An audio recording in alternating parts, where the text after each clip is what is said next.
Hello बच्चों, कैसे हैं आप सब लोग। उम्मीद करता हूं कि आप सब अच्छे ही होंगे। बच्चों, केमिकल इक्विलिब्रियम के नेक्स्ट लेक्चर में आज हम लोग पढ़ेंगे किसके बारे में, यूजेस ऑफ इक्विलिब्रियम कांस्टेंट के बारे में। कि ये जो हम इक्विलिब्रियम कांस्टेंट पढ़ रहे हैं कि जो कि हमने पढ़ा है इन टर्म्स ऑफ कंसंट्रेशन Kc, और साथ ही साथ हमने पढ़ा है इन terms of partial pressure Kp। आज हम लोग इनके यूजेस को जानना चाहते हैं। तो इनका सबसे पहला यूज है कि किसी भी रिएक्शन के एक्सटेंट को बताने में, यानी एक्सटेंट मतलब वो कितना हुई है। जैसे मान लीजिए कि एक हमारे पास रिवर्सिबल रिएक्शन है जिसमें A का A मोल B के B मोल से रिएक्ट करके C का C मोल और D का D मोल बनाता है। ठीक है, अगर इसके लिए मैं K लिखता हूं तो K क्या हो जाएगा बच्चों, C की पावर C D की पावर D अपॉन A की पावर A एंड B की पावर B हो जाएगा। ठीक है, अगर यानी कि जो इक्विलिब्रियम कांस्टेंट है इट इज अ रेशियो, ये एक तरह का रेशियो है by concentration of product and raised to the power their respective stoichiometric coefficient divided by multiplication of concentration of reactant and raised to the power their respective stoichiometric coefficient। अब यहां जरा समझना कि अगर तुम देखो किसी भी फ्रैक्शन को, अगर मैं तुमसे रैंडम बोलूं कोई फ्रैक्शन बोलो तो तुम ऐसे कुछ बोल दोगे कि 2/3, 9/4, 10/11, ऐसे कुछ बोलता है बच्चा। मेरा बहुत सालों का अनुभव है।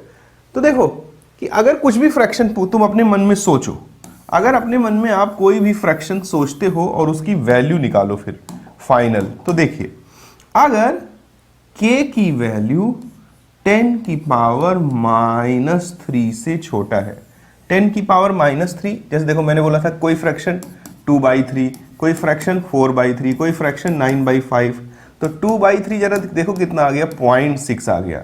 3/4 1 पॉइंट समथिंग आ गया। 5/9, 5 1 5 4 9 5 8 40, 1.8 आ गया।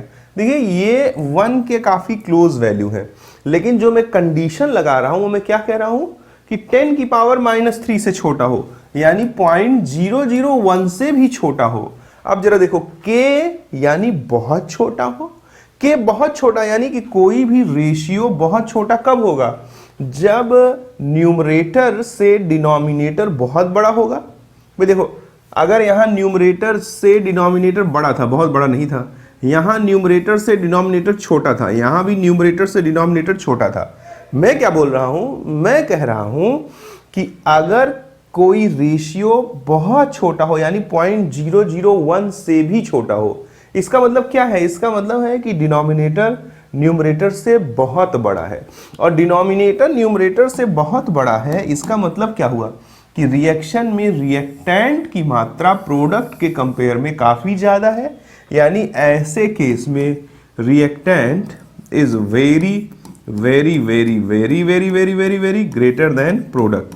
अब रिएक्टेंट अगर प्रोडक्ट से बहुत ज्यादा है, इसका क्या मतलब हुआ, इसका मतलब हुआ कि रिएक्शन लगभग हुई ही नहीं है, क्योंकि जब रिएक्शन होती है तो ऐसे सिचुएशन में रिएक्टेंट समय के साथ कम होता है और प्रोडक्ट समय के साथ क्या होता है, प्रोडक्ट समय के साथ बढ़ता है।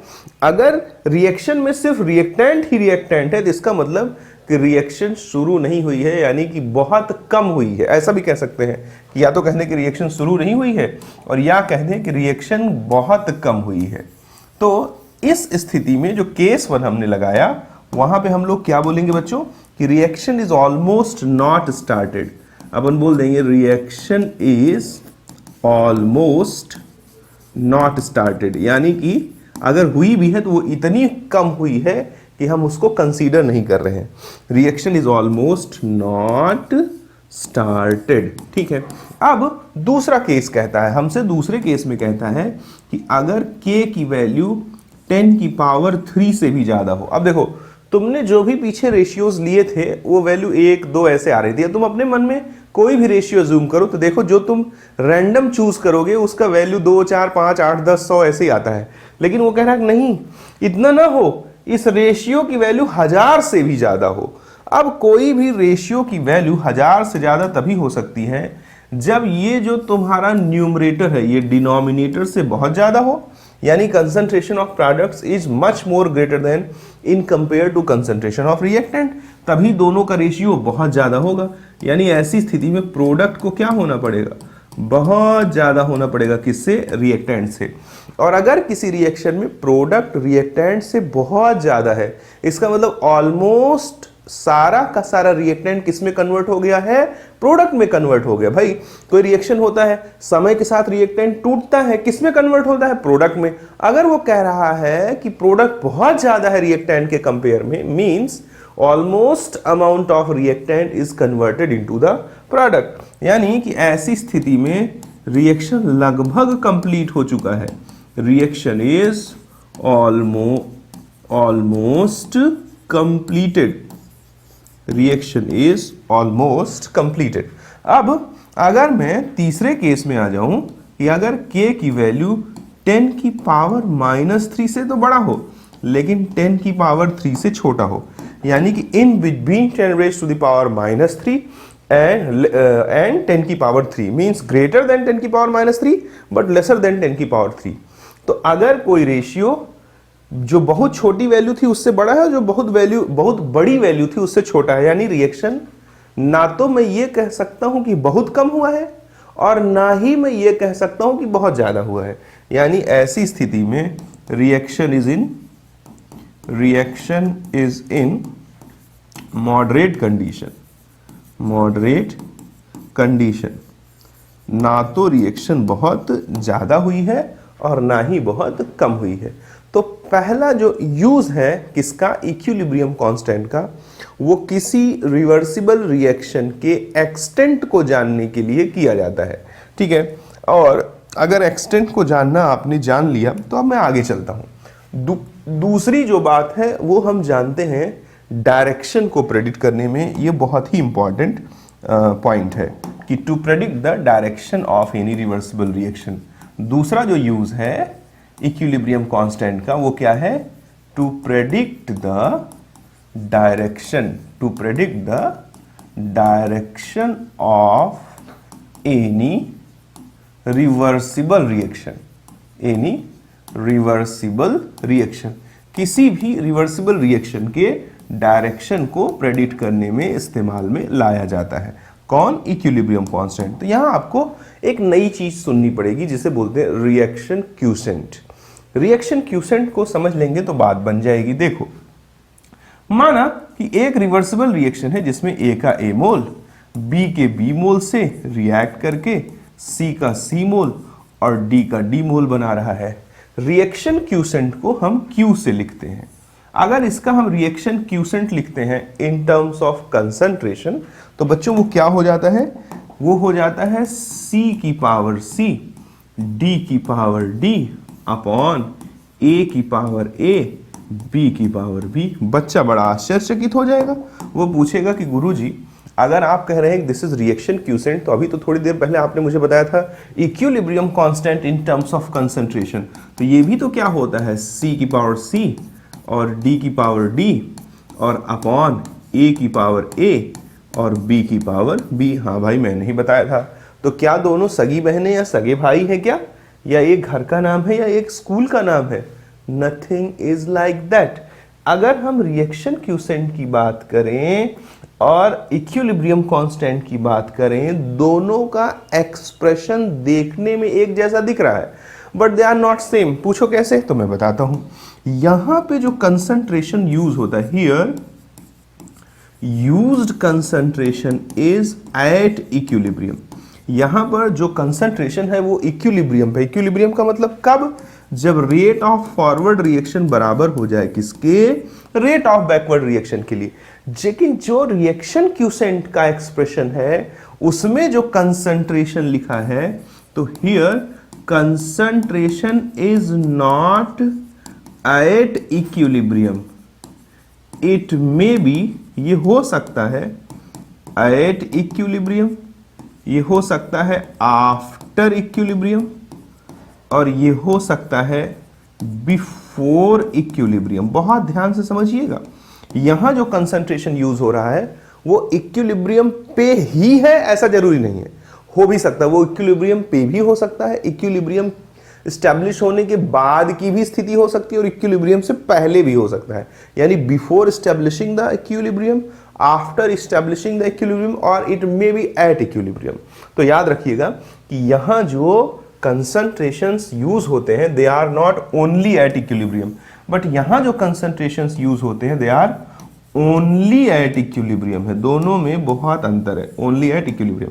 बच्चों जिस तरह से हम इक्विलिब्रियम कांस्टेंट पढ़ते हैं in terms of KC KP, वैसे रिएक्शन क्यूसेंट भी पढ़ते हैं हम लोग in terms of concentration and partial pressure. तो क्यूपी क्या हो जाएगा, पी सी की पावर सी हो जाएगा सिंपली वैसे, और क्या हो जाएगा बच्चों, पी डी की पावर डी हो जाएगा, और क्या हो जाएगा, पी ए की पावर ए हो जाएगा, और क्या हो जाएगा, अपॉन पी बी की पावर बी हो जाएगा। ठीक है, अब अगर मैं यहाँ पे बगल में ही केपी लिखना चाहूँ तो केपी भी पी सी की पावर सी इंटू पी डी की power D upon P A की पावर ए इंटू पी बी की पावर बी हो जाएगा। तो then the basic question is that what is the difference between QP and KP? There is a big difference between QP and KP.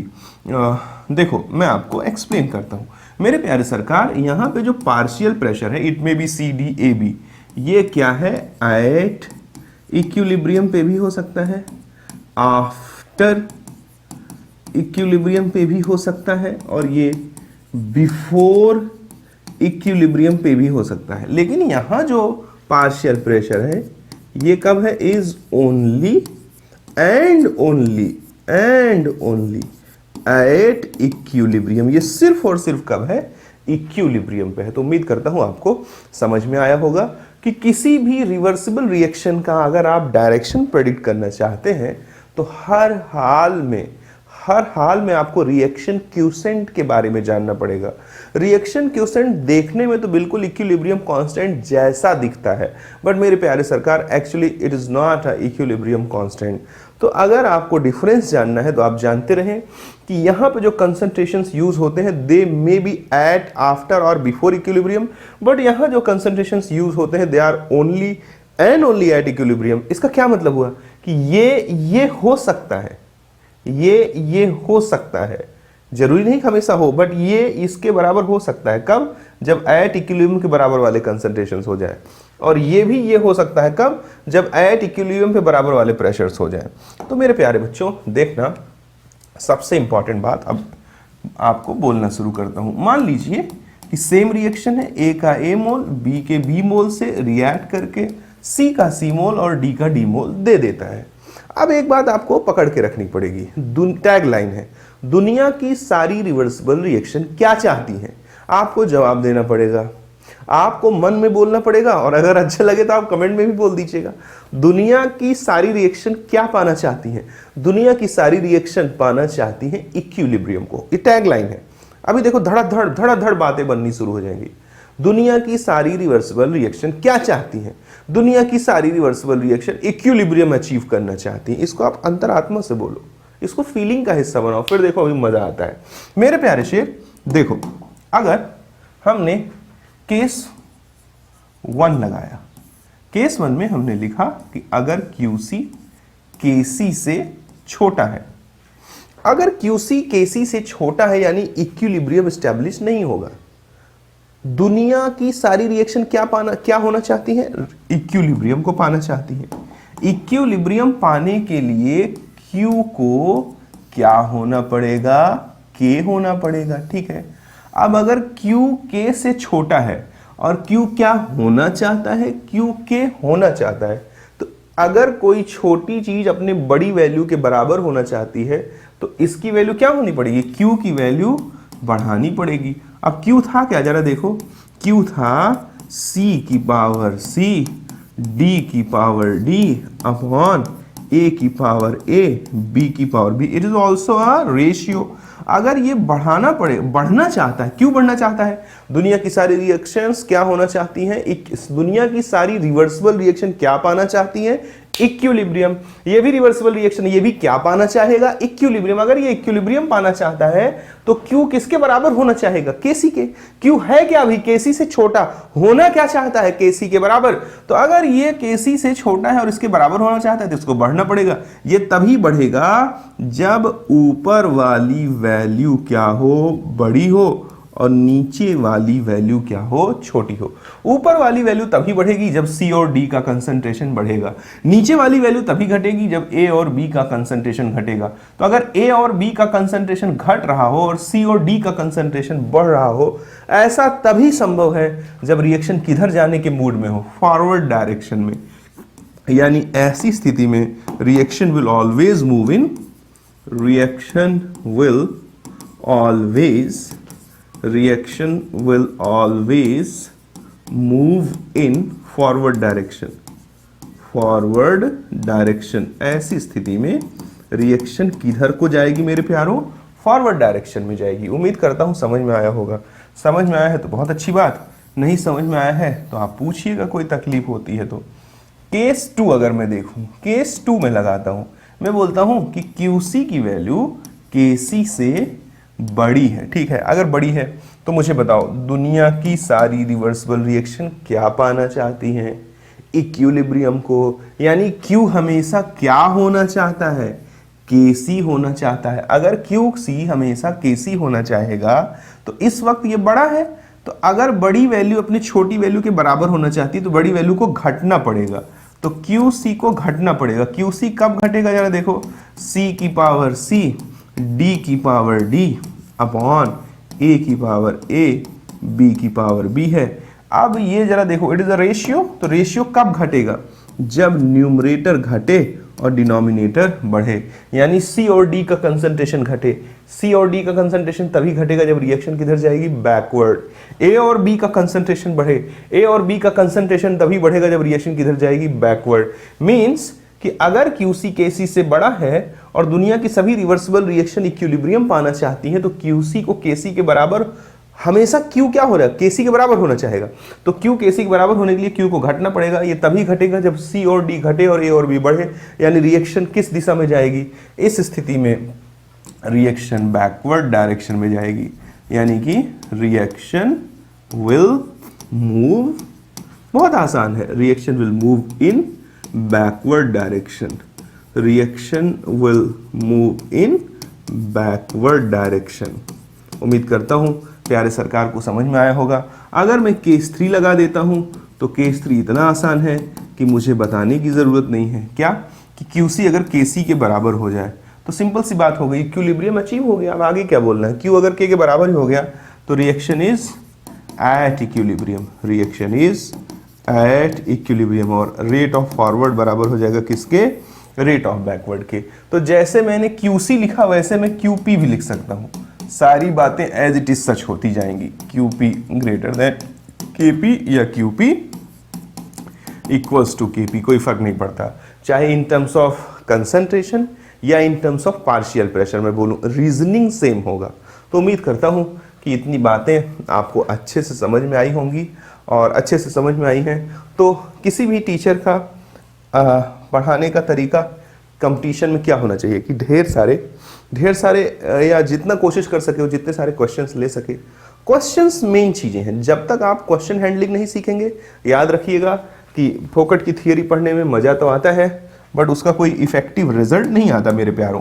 तो चलो मैं question बनाना शुरू करता हूँ और आपको छोटी छोटी चीज़ें ऑब्जर्व करवाना शुरू करता हूँ जो एक स्मार्ट बच्चा गलत कर देता है। देखो, मान लीजिए कि हमारे पास एक रिएक्शन है जिसमें PCl5 है और ये टूट करके मेरे प्यारे बच्चों PCl3 और Cl2 दे रहा है। सबका सपोज कर लीजिए फिजिकल स्टेट गैस है, ठीक है। हमसे कहता है at any time concentration of Cl2, PCl5, PCl3 is 0.2, 0.8, 0.4। हमसे कहता है कि किसी भी टाइम पर Cl2, PCl5 और PCl3 के कंसंट्रेशंस 0.2, 0.5, 0.8 है and value of Kc is equals to 1.39। then predict the direction of the then predict the direction of the reaction at that time, at that time. अब question तो बहुत आसान है, लेकिन देखिए हमसे कहता है कि ये एक रिएक्शन है जिसमें हमें कंसंट्रेशन दिया हुआ है। तो देखो हड़बड़ी में बैठा बच्चा क्या करेगा, मैं बताता हूँ। QC निकालते हैं बच्चे, तो क्या लिख देंगे, concentration of PCl3 into concentration of Cl2 upon concentration of PCl5। अब ये गलती जो मैं बताने चल रहा हूँ ये टॉपर्स करते हैं। क्या करते हैं, देखो उनको दिखता है प्रोडक्ट में Cl2 PCl3 है, तो फट से क्या पुट कर देते हैं 0.2 और इंटू 0.8। जबकि जरा देखो कितना बदमाश है, पहले Cl2 का कंसंट्रेशन दे रहा है, उसके बाद PCl5 का कंसंट्रेशन दे रहा है, उसके बाद PCl3 का कंसंट्रेशन दे रहा है। यानी जो तुमने जल्दबाजी में पूरा क्वेश्चन माइन्यूटली नहीं पढ़ा, तो तुमने 2 इंटू 0.8 कर दिया, वहीं से तुम्हारा आंसर गलत होने लगेगा, और गलत करते ही पहला ऑप्शन मैच कर जाएगा। यहाँ आपको क्या देखना है, Cl2 का दिया है 0.2 और PCl3 का कितना दिया है 0.4। ये मेरा ऑब्जर्वेशन है भाई, टॉपर बच्चे क्लास के गलत करते हैं। यहाँ कितना हो गया 0.8, तो 4 दूनी 8, 0.08 डिवाइडेड बाई क्या आ गया 0.8 आ गया। ठीक है, अगर इसको अपन सॉल्व कर देंगे तो it is 0.1 sorry, it is 0.1 आ गया। अगर ये हमारा 0.1 निकल के आया तो जरा देखिए QC की वैल्यू कितनी आ गई 0.1, उस टाइम पर KC कितना है 1.39। यानी अगर यहाँ कंपेयर करोगे तो QC जो है वो लेस देन KC है। QC लेस देन KC है तो QC हमेशा क्या होना चाहता है, KC के बराबर। यानी अगर अभी छोटा है, बराबर होना चाहता है, तो उसको बढ़ना पड़ेगा। बढ़ना पड़ेगा तो QC तभी बढ़ेगा जब रिएक्शन किधर जाए। QC को बढ़ाने के लिए इन दोनों को बढ़ना पड़ेगा, इसको छोटा होना पड़ेगा। ये दोनों तभी बढ़ेंगे और ये तभी छोटा होगा जब रिएक्शन किधर जाए, फॉरवर्ड डायरेक्शन में। पीछे समझा रखा है, यानी कि QC लेस देन KC हमको शो करता है कि रिएक्शन किधर जाएगी, reaction will move in forward direction, reaction will move in forward direction. उम्मीद करता हूं कि ये पहला क्वेश्चन था, आपको समझ में आया होगा। एक और क्वेश्चन, जैसे हम लोग एक और क्वेश्चन ले लेते हैं बच्चों। मान लीजिए कि हमारा जो नेक्स्ट क्वेश्चन है इसमें कहता है कि सल्फर ट्राइऑक्साइड है, टूट रहा है किसमें, सल्फर डाइऑक्साइड में और ऑक्सीजन में। चलो ठीक है, हम लोग रिएक्शन को बैलेंस कर देते हैं। यहाँ मल्टीप्लाई बाई 2 कर दिया, यहाँ मल्टीप्लाई बाई 2 कर दिया, तो आप गौर से देखिए तो रिएक्शन बिल्कुल अच्छे से बैलेंस है। कहता क्या है, इस रिएक्शन के लिए, for this reaction the value of Kp is given 1.2 ATM की पावर 1। ठीक है, और हमसे कहता है at any time, at any time, we don't know कि ये टाइम क्या है, इट मे बी बिफोर और इट मे बी आफ्टर और इट मे बी एट, वो तो अभी चेक कर लेंगे, पता लग जाएगा। कहता है at any time the partial pressure of sulfur dioxide is 0.2 and partial pressure of oxygen is 0.1 ATM। हमको दिया हुआ है किसी समय पे सल्फर डाइऑक्साइड का और ऑक्सीजन का पार्शियल प्रेशर दिया है। तो इसमें मैं 3 क्वेश्चन डिजाइन कर देता हूं। पहला पार्ट है कि partial pressure of sulphur trioxide क्या हो कि रिएक्शन इक्विलिब्रियम को पाले। दूसरी बात है कि partial pressure of sulphur dioxide क्या हो कि रिएक्शन बैकवर्ड की तरफ शिफ्ट होने लगे। और तीसरा पॉइंट है कि partial pressure of sulphur trioxide क्या हो कि रिएक्शन फॉरवर्ड की तरफ शिफ्ट होने लगे। तो आइए एक एक करके हम लोग इसको ध्यानपूर्वक देखते हैं। मेरे शेरों, अगर हम देखें कि हमें पार्शियल प्रेशर की जानकारी पूछ रहा है, तो जो हमारा टॉपिक है रिएक्शन क्यूसेंट, बिना उसके इस्तेमाल के बाद बनेगी नहीं। क्योंकि हम किसी भी रिएक्शन के बारे में अगर ये जानना चाहते हैं कि रिएक्शन फॉरवर्ड जाएगी या रिएक्शन बैकवर्ड जाएगी या रिएक्शन एट इक्विलिब्रियम है, तो we have to calculate reaction quotient. तो हम यहाँ QP निकालते हैं पहले केस के लिए, केस 1 के लिए।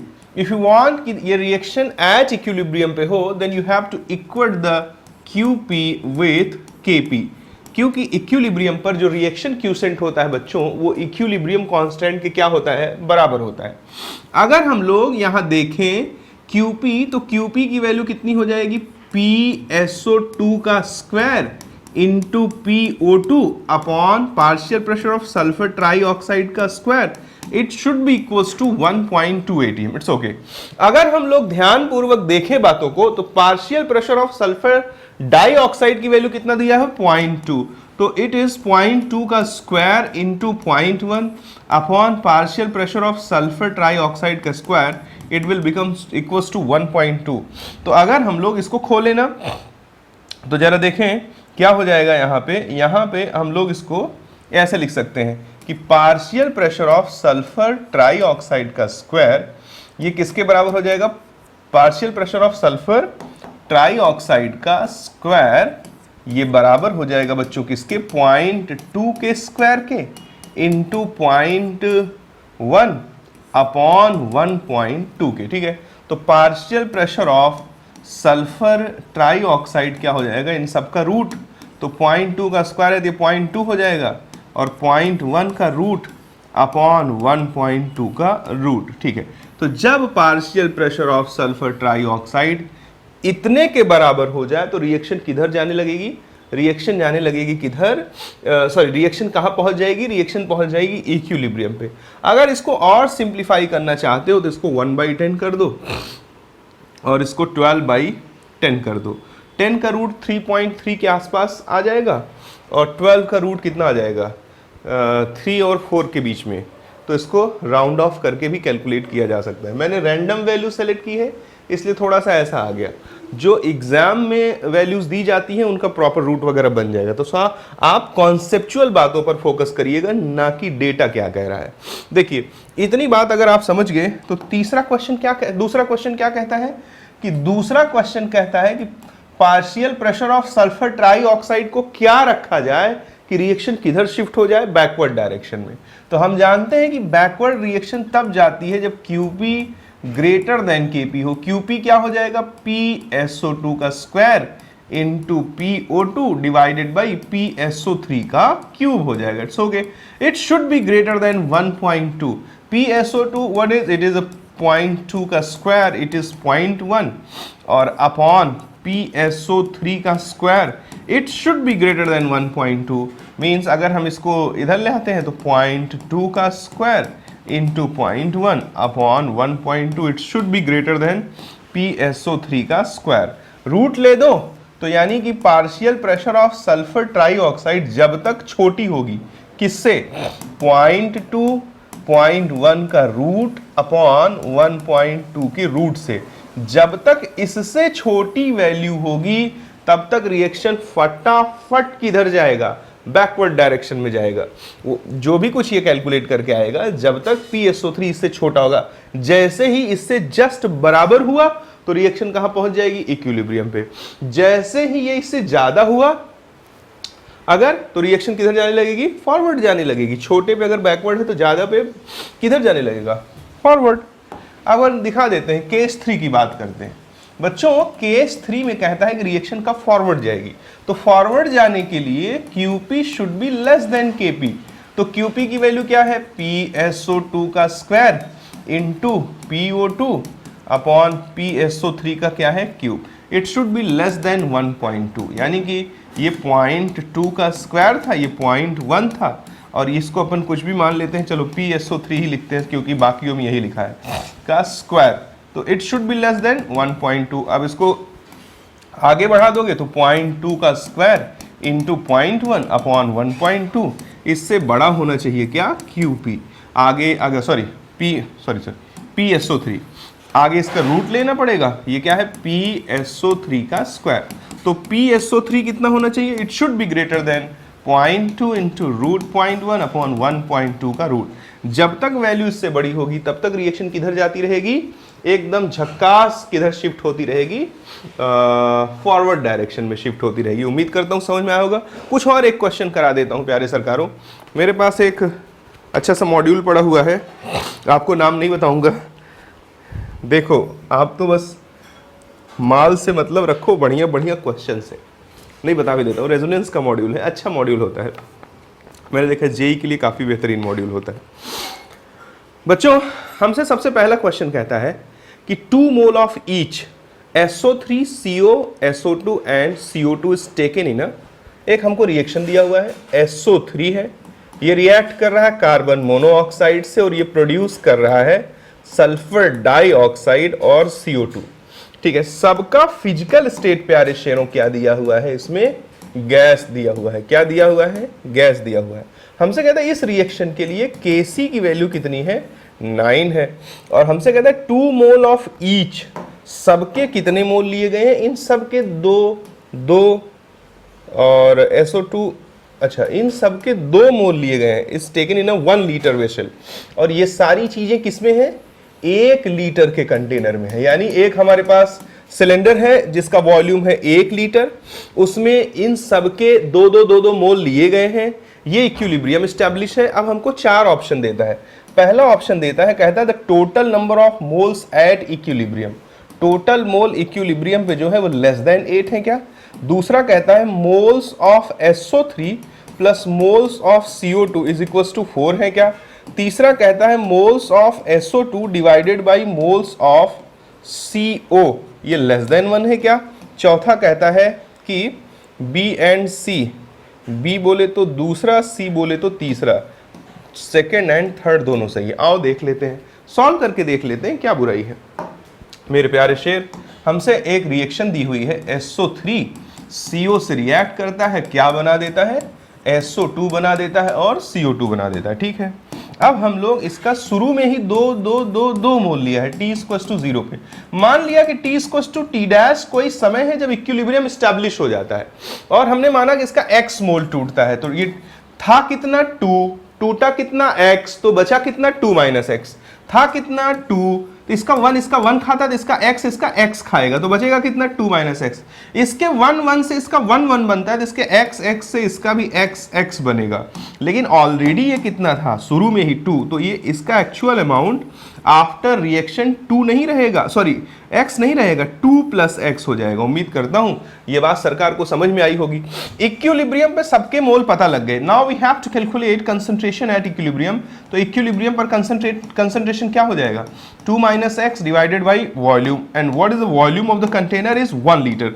2 minus x divided by 1, 2 plus x divided by 1, 2 plus x divided by 1। क्यों किया मैंने? मैं जानता हूं कि 1 से डिवीजन के बाद कुछ भी फर्क नहीं पड़ता, फिर भी किया, जिससे बच्चे को यह बात हमेशा मैसेज मिलता रहे कि वो मोल को ही कंसंट्रेशन ना बक दे। नहीं तो हड़बड़ी में बैठा बच्चा मोल को ही कंसंट्रेशन कह देता है और गलती करके चला आता है। मोल कंसंट्रेशन तभी कहलाएगा जब कंटेनर का वॉल्यूम 1 लीटर हो। अगर एक के अलावा कुछ और हुआ तो ये वैल्यू बदल जाएगी। तो इसलिए हमेशा आदत में रखो कि मोल divided by volume is the concentration. तो आइए देखते हैं। सबसे पहले मेरे शेरों, मैं देखता हूं इसके लिए Kc क्या दिया है। इसके लिए Kc की वैल्यू दी हुई है 9, बहुत अच्छी बात है। तो अगर इसके लिए Kc की वैल्यू 9 दी हुई है मेरे प्यारों, तो देखिए जरा आगे चल देते हैं। Kc हो क्या जाएगा? Kc हो जाएगा प्रोडक्ट का कंसंट्रेशन। प्रोडक्ट में क्या है? सल्फर डाइऑक्साइड और कार्बन डाइऑक्साइड, यानी concentration of SO2 into concentration of CO2 upon और SO3 और CO, यानी कि रिएक्टेंट में है concentration of SO3 into concentration of CO। अब अगर Kc की वैल्यू देखें, इन दोनों का कंसंट्रेशन देखो कितना है? इट इज 2 प्लस एक्स, और उसका कितना है? 2 माइनस एक्स। ठीक है, तो यहां पे कितना लिख देंगे? 2 plus x into 2 plus x. यहां पे कितना लिख देंगे? 2 minus x into 2 minus x लिख देंगे। ठीक है, अब जरा देखो इसकी वैल्यू किसके बराबर है? 1/9 के बराबर है। तो ये क्या हो जाएगा? 2 प्लस एक्स का whole square upon 2 minus x का होल स्क्वायर। तो रूट ले दो बेटा, खोलना मत। 1/3 2 plus x upon 2 minus x, इसको क्रॉस मल्टीप्लाई कर दो। 2 माइनस एक्स, 3 2 जा 6 प्लस 3x, इसको जब इधर ले जाओगे तो ये क्या हो जाएगा? 2 में से नेगेटिव वैल्यू आ रही है क्या? ठीक है, रुक जाओ। 2 माइनस एक्स, इधर क्या हो गया? 3 2 जा 6 और ये प्लस एक्स हो गया। ठीक है, तो अगर हम लोग इसको सॉल्व करते हैं तो हमारे पास ये माइनस एक्स की वैल्यू नेगेटिव में आ जा रही है। ऐसा कैसे पॉसिबल है भाई? रुको देख लेते हैं। 2 प्लस एक्स, ठीक है,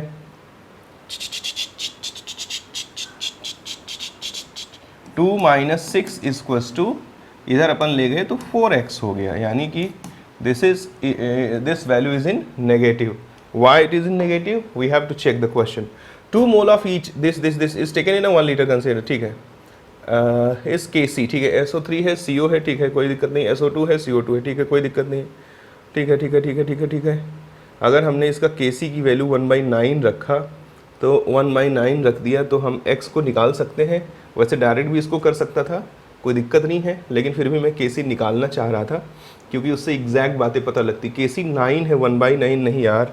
अच्छा नहीं, Kc 1/9 ही है, Kc है 1/9, ठीक है. अगर Kc की वैल्यू 1/9 है तो हमने लिखा Kc दिस, यहाँ हमने पुट कर दिया 1/9.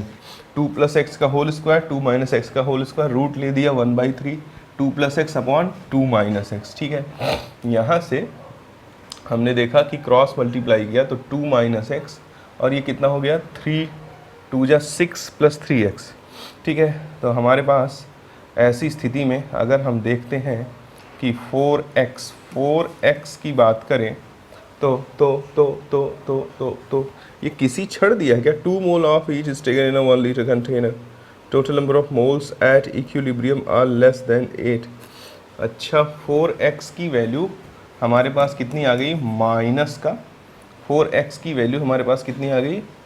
माइनस का 4 आ गई. तो 4x इक्वल्स टू माइनस, तो x इक्वल्स टू क्या हो जाएगा? माइनस का 1 हो जाएगा. अगर माइनस का 1 हुआ और हम यहाँ पहुँच गए तो इसका मतलब क्या हुआ कि रिएक्शन बैकवर्ड जाएगी. हाँ ठीक है, समझ गया मैं. x की वैल्यू अगर नेगेटिव आ गई बच्चों तो इसका मतलब क्या हुआ? x की वैल्यू नेगेटिव आने का मतलब ये है कि इक्विलिब्रियम पे जरा सबके मोल्स निकालो. सबके मोल्स निकालोगे तो 2 - -1, 2 - -1 और ये 2 - 1 और ये 2 - 1, यानी इसके मोल्स कितने बचेंगे? 1 और 1, और इसके कितने हो जाएंगे? 3 और 3. यानी कि रिएक्टेंट के मोल बढ़ रहे हैं. इसका मतलब रिएक्शन किधर जा रही है? बैकवर्ड डायरेक्शन में जा रही है. अच्छा क्वेश्चन है. अगर रिएक्शन बैकवर्ड डायरेक्शन में जा रही है तो जरा देखो, टोटल मोल इक्विलिब्रियम पे लेस देन 8 है. देख लेते हैं, 3 और 3 6 और 1 और 1 2, तो 6 और 2 क्या हो गया? 8. टोटल मोल्स एट इक्विलिब्रियम पे इक्वल टू 8 है, लेस देन 8 नहीं है. इसलिए मेरे प्यारे शेरों, इसलिए जो है ये ऑप्शन क्या हो गया? गलत हो गया. दूसरा क्या कहता है? Moles of SO3 and moles of CO2 4 है. तो मोल्स ऑफ SO3 जरा देखो कितना है? SO3 के मोल है 3 और CO2 के मोल कितने हैं? 1. 3 और 1 कितना है? 4. बिल्कुल करेक्ट है. तीसरा ऑप्शन देखो, moles of SO2 divide by moles of CO. Moles of SO2 is how much? Is 1 and moles of CO is how much? Is 3. तो 1/3 जो है वो तो लेस देन 1 होगा ना. ये भी करेक्ट है. यानी क्या आंसर हो गया? 2 and 3 both are correct. This is the answer. प्यारा क्वेश्चन है. एक बार को मुझे लगा x नेगेटिव कैसे आ रहा है मेरे, बट क्लियर हो गया कि x नेगेटिव आने का मतलब है कि रिएक्शन किधर पुश हो रही है? बैकवर्ड डायरेक्शन में पुश हो रही है. उम्मीद करता हूँ आपको समझ में आया होगा. अच्छा क्वेश्चन है, प्यारा क्वेश्चन है. बच्चों आगे चलते हैं, दूसरा क्वेश्चन देख लेते हैं क्या दिया हुआ है. दूसरे क्वेश्चन में कहता है ए reaction mixture containing H2N2 and NH3. ठीक है, एक रिएक्शन मिक्सचर है जिसमें N2 है और क्या है? 3H2 है. ठीक है, ये क्या दे रहा है मेरे प्यारे शेरों? अमोनिया दे रहा है. ठीक है, हमसे कहता है कि ए reaction mixture containing this has partial pressure. Hydrogen का हिस्सा कितना दिया है पार्शियल प्रेशर में? हाइड्रोजन का 2 दिया है. नाइट्रोजन का कितना दिया? क्वेश्चन घुमा रहा है, ऐसे दिखा देखो, H2 N2 NH3. कई बार बच्चे यही वैल्यू लिखने में गलत कर देते हैं. 2, 1 एंड 3 दिया है. A reaction mixture containing this has partial pressure this temperature दिए. ठीक है, at 725 केल्विन. ठीक है, if the value of Kp for the reaction, इस रिएक्शन के लिए हमें Kp दिया है 4.28 इंटू 10 की पावर -5 ATM की पावर -2. ठीक है, in which direction the net reaction will go? Is a very simple. देखो, हमें सबसे पहले Qp निकालना पड़ेगा.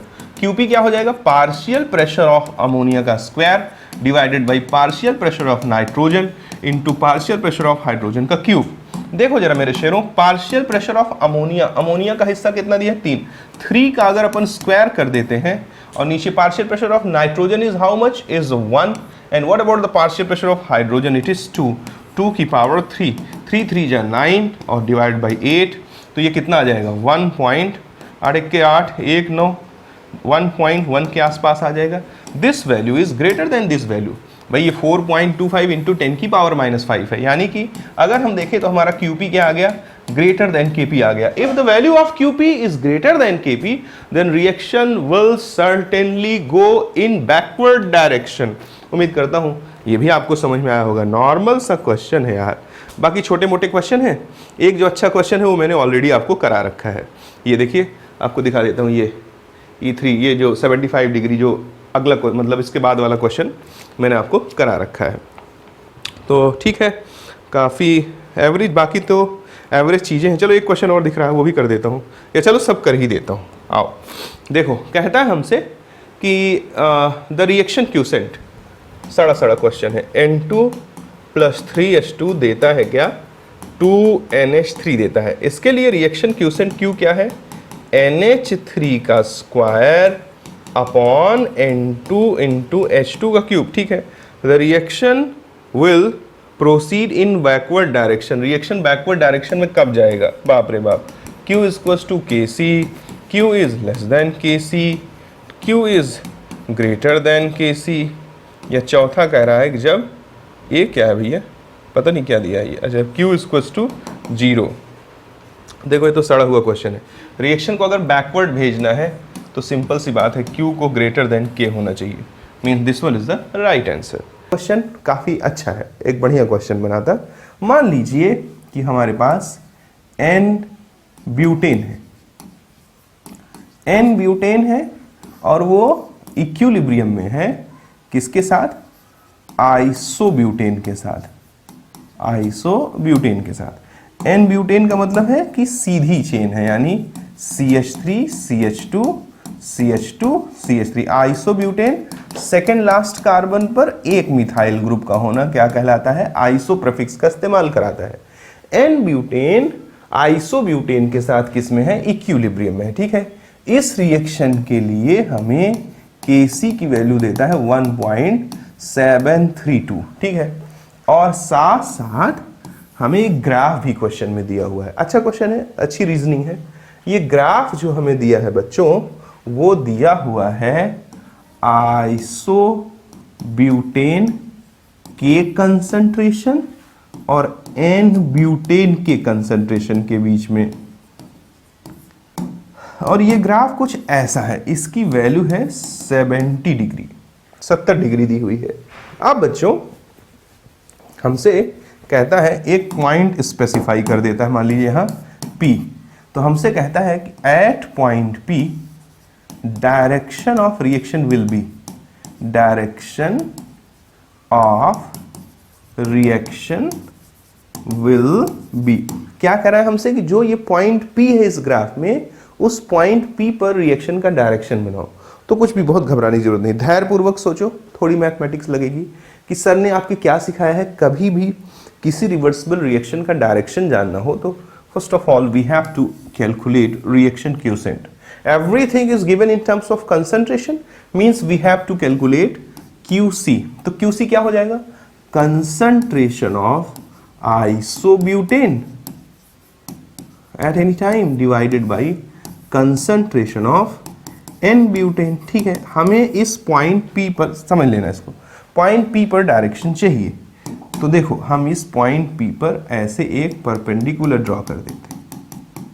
ये पॉइंट किसको बता रहा है, ओरिजिन से लेकर यहाँ तक N ब्यूटेन को, और यहाँ से लेकर यहाँ तक ये किसको बता रहा है, आइसोब्यूटेन को। तो ठीक है, अगर मैं इस ट्रायंगल PQC, ट्रायंगल PQC को चूज करूं और मैं आपसे बोलूं कि tan 70 डिग्री, तो tan थीटा क्या होता है, ये PC यानी कि परपेंडिकुलर और अपॉन बेस। तो tan 70 डिग्री क्या हो जाएगा, PC upon QC। What is represented by PC? PC is representing the concentration of isobutane. So we can say that it is what? Isobutane. Same time, if you are talking about QC, it is representing the concentration of N-butane. Okay. तो tan 70 degree क्या हो गया, isobutane upon N butane, यानी point, और ये किसके बराबर था, Q के, यानी it is nothing but it is QC। यानी QC किसके बराबर हो गया फाइनली, देखो QC बराबर हो गया tan 70 डिग्री के, ठीक है। अब जरा KC की वैल्यू देखो, KC जो है वो 1.732 दिया है। जरा इसको गौर से देखो, 1.732 it is the value of √3, और √3 किसकी वैल्यू होती है? tan 60 की वैल्यू होती है, tan 60 की वैल्यू होती है, ठीक है। अब देखो QC क्या आ गया? QC हमारा आ गया बच्चों, QC आया tan 70, और KC क्या आ गया हमारा? KC हमारा आया, देखो गौर पूर्वक देखते चलो, KC हमारा आ गया tan 60। ये सारी कहानियां फर्स्ट क्वाड्रेंट में है। अब गौर से देखो कि फर्स्ट क्वाड्रेंट में 0 से 90 डिग्री के बीच जब थीटा की वैल्यू बढ़ती है तो tan थीटा भी बढ़ता है। तो देखो यहाँ 60 है, यहाँ 70 है, तो tan 70 बड़ा होगा tan 60 से। इसको ऐसे ऑब्जर्व कर सकते हो, tan 0 से बड़ा होता है tan 30 की वैल्यू, tan 30 से tan 45 की वैल्यू बड़ी होती है, tan 45 से tan 60 की वैल्यू बड़ी होती है, tan 60 से tan 90 की वैल्यू बड़ी होती है। यानी जैसे जैसे थीटा बढ़ रहा है फर्स्ट क्वाड्रेंट में tan थीटा की वैल्यू बढ़ रही है। तो अगर tan 70 tan 60 से बड़ा है तो tan 70 is QC and tan 60 is KC, यानी QC is greater then KC। अच्छा लगा हो तो जरूर नोट कर लीजिएगा, प्यारा क्वेश्चन है। अगर QC KC से बड़ा हो गया प्यारे बच्चे, किस पॉइंट पर? P पर, तो रिएक्शन किधर जाएगी? बैकवर्ड डायरेक्शन में, बैकवर्ड डायरेक्शन में, बैकवर्ड डायरेक्शन में। यानी कि इस स्थिति में reaction will move in which direction? Reaction will move in backward direction. उम्मीद करता हूं आपको अच्छा लगा होगा, प्यारा क्वेश्चन है ये। अब आगे जरा देखें, कुछ क्वेश्चंस मैं आपको दे देता हूं, आप जो है कमेंट सेक्शन में इसका रिप्लाई करिए, देखिए कि आपका क्या आंसर आ रहा है, फिर मैं उसको कमेंट करके ही बता दूंगा कि सही है या गलत। H2 है, I2 से रिएक्ट करके क्या बना रहा है? 2HI बना रहा है, ठीक है। अगर इसके लिए KC की वैल्यू दिया हुआ है 3.6 और किसी टाइम t पर, एट एनी टाइम t पर, eight any time t, concentration of H2 comma concentration of HI comma concentration of I2 दिया है कितना? 2,3,4। तो बताओ कि उस टाइम पर रिएक्शन किधर जाएगी? डायरेक्शन बताओ, रिएक्शन की डायरेक्शन बताइए। एक और क्वेश्चन बना देता हूं, N2O4 है और ये क्या दे रहा है? 2NO2 बना रहा है। The physical state of both reactants and product are gas. अगर इनका फिजिकल स्टेट गैस है, ठीक है, तो Kp की वैल्यू हमको दिया है 1.414 और हमसे कहता है, हमसे क्या कहता है कि एक ग्राफ दिया हुआ है जिसमें किस y एक्सिस पे प्लॉटेड है कंसंट्रेशन ऑफ NO और x एक्सिस पे प्लॉटेड है कंसंट्रेशन ऑफ N2O4, और वो ग्राफ कुछ ऐसा जा रहा है। हमसे कह रहा है कि ये जो एंगल है, ये एंगल जो है वो मान लीजिए कि 45 डिग्री है। तो हमसे कह रहा है इस पॉइंट P पर रिएक्शन का डायरेक्शन बताओ, डायरेक्शन बताओ, डायरेक्शन ऑफ रिएक्शन बताओ, ठीक है। ये दो क्वेश्चन आप कर दीजिए। अगर ये दो क्वेश्चन आप कर देते हैं तो चलो एक और दे देता हूं, ये तीसरा क्वेश्चन भी आपको करना है कि सल्फर, चलो बदलता, PCl5 दे रहा है PCl3 और Cl2। The physical state of reactant as well as product is gaseous form, ठीक है, इट्स ओके। तो हमसे कहता है if the value of Kp is 2.5, ठीक है, 2.5 atm, तो हमसे कहता है and partial pressure of Cl2 equals to 0.3, partial pressure of PCl3 equals to 0.4।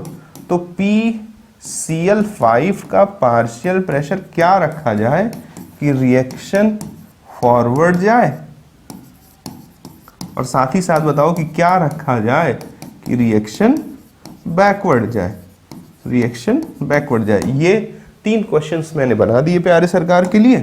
ये पहला क्वेश्चन है, ये दूसरा क्वेश्चन है, और ये कौन सा है, ये तीसरा क्वेश्चन। इस तीसरे में 2 पार्ट हो गए। तो यानी अगर ये 3 आप प्रैक्टिस कर लेते हैं तो ये 3 4 के बराबर है, और पीछे मैंने 3 कराए तो 1 5 और 1 6 और 1 अकेला 3 के बराबर, यानी लगभग 9-10 क्वेश्चन हो गए एक टॉपिक पर।